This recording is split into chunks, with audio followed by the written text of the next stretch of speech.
여러분 반갑습니다. 오늘 여러분들이랑 함께 할 강의 주제는 학년별 취업 전략이에요. 자, 과연 1학년, 2학년, 3학년 각 학년별로 배우는 교과목도 다릅니다. 그리고 배우는 수업의 깊이도 달라요. 과연 우리는 그렇다면 1학년부터 3학년까지 각 학년별로 어떤 수업, 어떤 취업 전략을 준비해야 될지 알아야 된다는 거. 그래서 오늘 굉장히 간략하게 준비를 해봤고요. 자, 취업하기 위해서 굉장히 기본적인 것들입니다. 내신, 출결, 자격증. 마치 취업 준비계의 산소와도 같은 존재죠. 자, 화학기호 모르는 사람들 혹시 있나요? O2, 산소죠. 자, 취업계의 산소와도 같은 존재, 내신, 출결, 자격증이에요. 근데 여기에 플러스 또 추가돼야 될 게 한 가지가 있는데요. 그건 좀 포트폴리오라고 전 이야기를 해주고 싶습니다. 대학생 언니, 오빠, 형들 굉장히 포트폴리오 준비에 목을 메고 있습니다. 과연 특성화고등학교 학생들은 많이 준비하고 있나요? 내신, 출결, 자격증 준비하는데도 바빠 죽겠는데 포트폴리오를 왜 하냐? 아유, 그럼 취업할 생각을 말아야죠. 이건 당연히 기본적으로 전국에 있는 모든 특성화고 학생들이 하고 있는 거고요. 나 이거 열심히 잘하고 있어. 칭찬받을 일이 아니에요, 여러분. 이거는 왜? 학생이면 원래 해야 되는 거니까. 근데 어떤 학생, 이런 학생이 있더라고요. 나는 출결이 무조건 다 개근입니다. 물론 칭찬받아야 되죠. 하지만 잘했어요. 그러나 저 이런 얘기 해주고 싶어요. 당연한 거 아니니? 학생이라면 뭐 아파서 못 나왔다 이건 괜찮은데 개근 받았다고 되게 너무 좋아할 건 아닌 것 같은데. 내신 잘 받았다고 좋아하는 친구 있어요. 맞아요. 내신은 정말 근데 성적 잘 받기 힘들잖아요. 뭐 내신 공부 잘해서 시험 공부 잘해서 내신 잘 받은 거 물론 칭찬할 만합니다. 그리고 자격증도 마찬가지겠죠. 자격증은 솔직히 특성화고 3학년 학생들이면 고등학교 3학년 때 필기시험 면제의 실기시험 의무검정이라고 하죠. 그 의무검정 자격증이 있습니다. 그 의무검정 자격증 하나라도 여러분들은 취득하고 졸업을 하셔야 된다는 거. 이게 바로 우리가 취업하는 데 있어서 가장 중요한, 가장 기본적인 산소와도 같은 존재의 스펙이죠. 자, 그렇다면 이거 외에 학년별로 뭘 준비해야 될지 한번 봅시다. 첫 번째, 1학년이에요. 1학년들은 입학하고 나서 굉장히 혼란에 빠져 있습니다. 지금 카오스에 빠져 있죠. 왜? 내가 과연 이 학교랑 맞을까? 나 솔직히 인문계 가기 싫어서 왔는데, 나 그리고 공부가 싫어서 왔는데, 나 기술 배우고 싶어서 왔는데, 혹은 친구 따라 왔는데, 나 지금 모르겠다. 내가 지금 예를 들어서 기계과에 들어왔는데, 이거 기계, 나사 하나도 제대로 그릴지도 모르고, 나 이거 어떻게 하지? 내가 이 학교랑 학과랑 맞는지 여러분들 지금 고민하셔야 돼요. 전혀 맞지도 않습니다. 그럼 나중에 시간이 지나죠. 2학년, 3학년이 돼요. 그때 가서 전학 가기는 굉장히 어렵다라는 거죠. 그래서 여러분 1학년 때부터 내가 지금 이 학교, 이 학과랑 맞는지 적어도 1학기 전까지는, 지금 거의 1학기가 다 끝나가고 있는 상황이긴 한데요. 1학기 전까지는 여러분들이 내가 이 학교, 학과랑 정말 맞는지, 이 기계랑 내가 정말 맞는지에 대해서 학교 선생님들이랑 전공 선생님들이랑 많은 상담을 해보셔야 되고요. 특히 요즘 1학년 학생들은 진로 과목이 있잖아요. 그 진로 과목 선생님들을 통해서 여러분들이 많은 상담 받아보셔야 됩니다. 그냥 어떡하지 이러고 지나가시면 안 돼요. 반드시 여러분들 상담 받으셔야 된다는 거. 선생님이 어려우면 학과 선배들한테라도 부탁을 하세요. 학과 선배님들 중에서 본인도 1학년 때 안 맞다고 생각했지만 3학년 때 맞다고 생각하는 선배들이 있을 거예요. 그 선배들의 경험이 여러분들에게 굉장히 도움이 될 거니까 반드시 상담 반드시 받아보셔야 된다는 거 저는 말씀드리고 싶습니다. 나중에 시간 지나면 전학 못 가요. 그럼 나중에 자격증도 못 따고 내신도 관리 안 된 상태에서 고3이 돼요? 취업 정말 어렵습니다. 군대 가야 돼요. 근데 요즘 군대도 지원한다고 다 갈 수 있는 게 아니잖아요. 반드시 상담 받으라는 거 너무 간절히 말씀드리고 싶습니다. 두 번째, 포트폴리오 될 만한 건 일단 다 시작해야 돼요. 시간은 금입니다. 시간은 금. 지금 3학년 선배들 중에 자기소개서 혹은 취업하기 위한 포트폴리오 준비 못해서 쩔쩔매는 선배님들 굉장히 많을 거예요. 왜? 포트폴리오 준비를 안 했으니까. 1학년 때부터 여러분들 이건 내가 취업하는 데 있어서 포트폴리오가 될 만한 것 같아. 이건 내가 취업하는 데 있어서 보여드리면 뭔가 점수를 받을 수 있을 것 같아. 이런 생각이 드는 것들은요. 여러분 1학년 때부터 시작을 하셔야 된다는 거. 이거 놓치는 친구들이 굉장히 많아요. 자기소개서도 1학년 때부터 미리 1학년 때 완벽한 자기소개서를 쓸 수가 없죠. 하지만 1학년 때부터라도 조금씩 자기소개서를 쓰는 연습이라도 한다면 여러분 나중에 3학년 되면 3학년 선배들보다 더 쉽게 자기소개서 쓸 수 있다고 생각을 해요. 포트폴리오가 될 만한 건 무조건 1학년 때부터 시작을 해라. 이 명심하세요, 여러분들. 정말로. 두 번째입니다.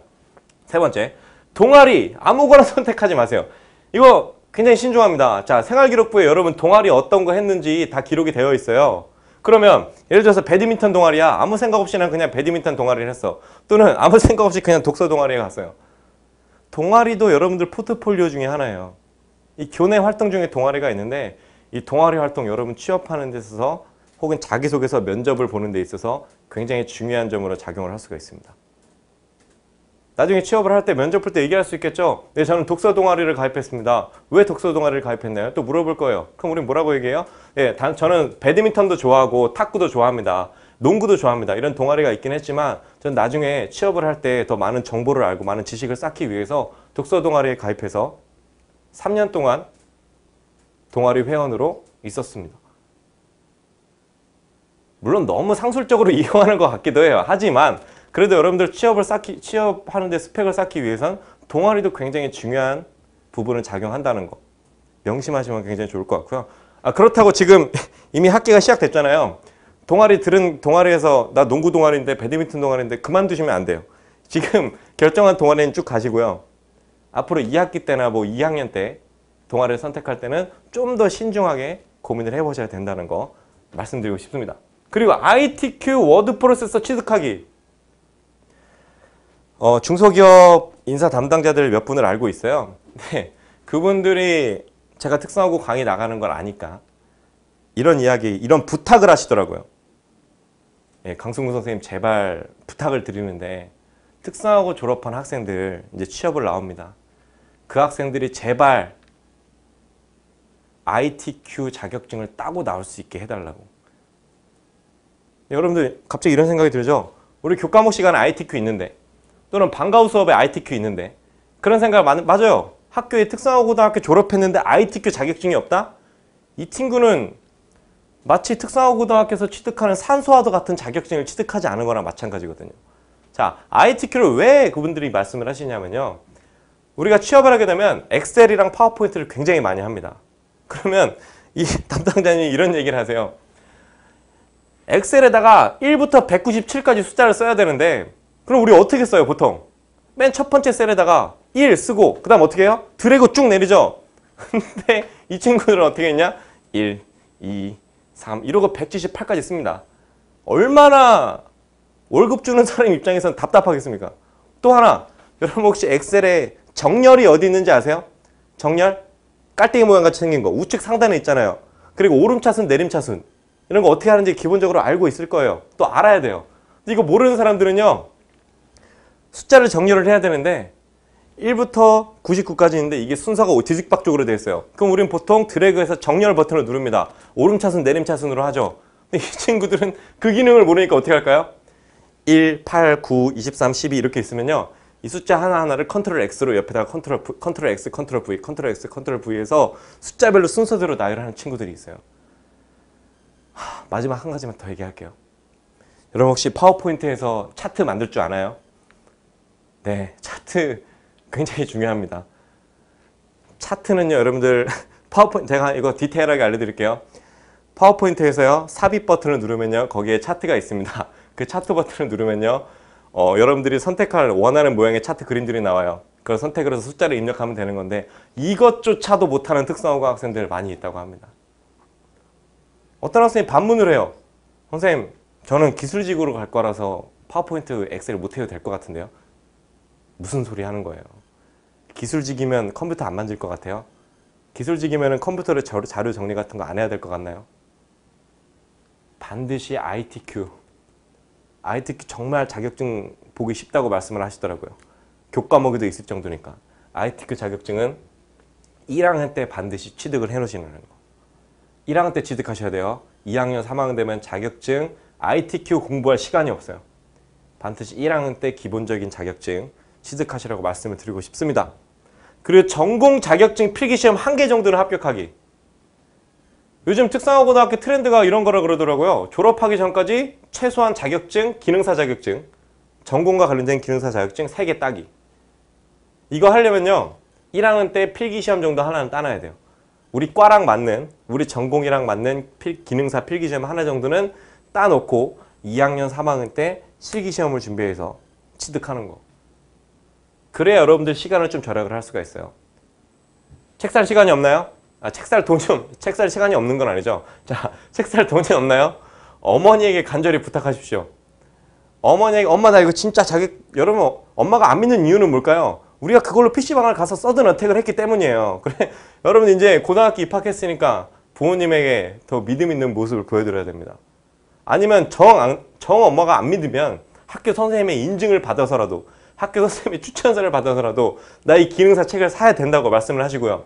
그래도 엄마가 안 믿어준다. 요즘 세상이 좋아졌습니다. 인터넷 네이버에 검색에 예를 들어서 전기기능사입니다. 전기기능사 필기시험이라고 치면요. 기출문제가 굉장히 많이 나와요.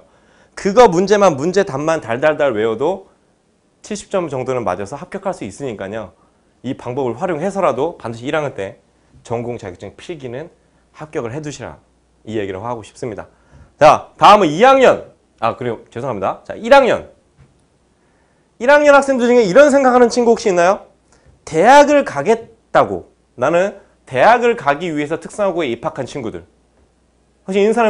혹시 듣는 사람 중에 그런 사람 있으면은 손을 한번 들어주세요.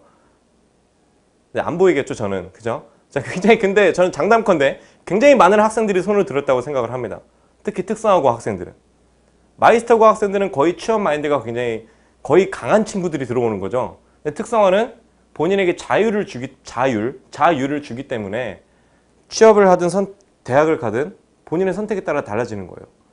근데 특성화 학생들 만약에 대학을 가려고 특성화 고등학교에 입학했다. 미안하지만 서운하겠지만 좀 생각을 다시 한번 해봐야 되지 않을까 이런 생각을 해요. 이런 얘기 아마 여러분들 앞으로 할 거예요. 고등학교 2학년이 되면 이런 불만이 나옵니다. 우리 학교는 왜 대학 가겠다는 애들 신경도 안 써. 우리는 학생 아니야? 근데 저는 이렇게 당당히 이야기하고 싶어요. 당연하지, 특성화고니까. 특성화고는 취업을 위해서 운영되는 학교예요. 중소기업을 살리기 위해서 중소기업에 맞는 인력을 양성해서 중소기업에 취업시키는 그런 학교예요. 혹시 이런 얘기 들어봤나요? 인문계 고등학교 다니는 친구가 우리 학교는 왜 취업한다는 애들 신경도 안 써. 들어본 사람 손 들어보세요. 아마 거의 못 된다고 저는 생각을 합니다. 왜? 인문계 고등학교니까. 왜 학교 선생님들이 여러분들에게 신경을 안 써주고 싶겠습니까? 한 명 한 명 다 소중한 학생들인데. 대학 가고 싶은 학생 신경 써주고 싶죠? 그러나 특성화고니까. 특성화고는 취업을 위해 운영되는 학교니까. 그래서 당부의 말씀을 드리고 싶은 건 대학을 안 보내준다고 혹은 대학 가는 사람 신경 안 써준다고 학교를 욕하지 않으셨으면, 학교 선생님들에게 불만을 갖지 않으셨으면 이런 바람을 가지고 있습니다. 자, 그럼 나는 어떻게 해야 되지? 나 대학을 어떻게 가야 되지? 그런 친구는 방법이 두 가지가 있죠. 첫 번째, 인문계로 전학을 가던가, 아니면 두 번째, 내신을 정말 모두 다 1등급을 받아서 고등학교 졸업한 후에 특성화고 전형으로 대학을 가던가, 세 번째, 고등학교 졸업하고 취업한 후에 3년 경력을 쌓고 재직자 전형으로 대학을 가던가. 이 셋 중에 하나를 여러분들이 선택하시면 좋을 것 같습니다. 결단하셔야 돼요. 고1부터 결단을 하셔야 됩니다. 아시겠죠? 다음, 고졸 취업이 왜 꿀인지 알아야 돼요. 여러분, 꿀이라는 말 뭔지 아시죠? 이거 아저씨들이 쓰는 단어 아니에요. 여러분들 다 아는 단어인데, 이 고졸 취업이 왜 꿀인지 알아야 돼요. 특성화고 취업하려고 왔겠죠? 그렇다면 고졸 취업이 왜 괜찮은 곳인지, 고졸 취업하면 왜 괜찮은지 여러분들이 분명히 아셔야 돼요. 자, 이거 한 가지만 이야기하고 넘어갈게요. 우리 고졸 취업하면요, 나이 27살에 직장 경력 7년에 4년제 대졸의 스펙을 가질 수 있어요. 근데 우리가 일반적으로 네이버나 다양한 뉴스들을 보면 대학생들은 나이 27살에 어떤가요? 그때 직장을 구하고 있는 경우가 많죠. 물론 그 사람들은 그래도 나중에 취업하면 대졸 연봉 받잖아요. 우린 고졸 연봉이잖아요. 글쎄요, 과연 그럴까요?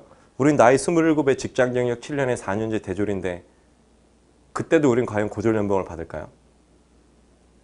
우리 한번 고졸 취업이 왜 좋은지에 대해서 더욱 자세하게 알아볼 필요가 있다는 거. 그래야 더 자신감을 가지고 취업을 하겠다는 동기부여가 생기니까. 제가 말씀드렸던 이 항목들, 1학년 학생들은 특히 집중해서 필기 메모까지 하면서 알아뒀으면 좋겠습니다. 아시겠죠?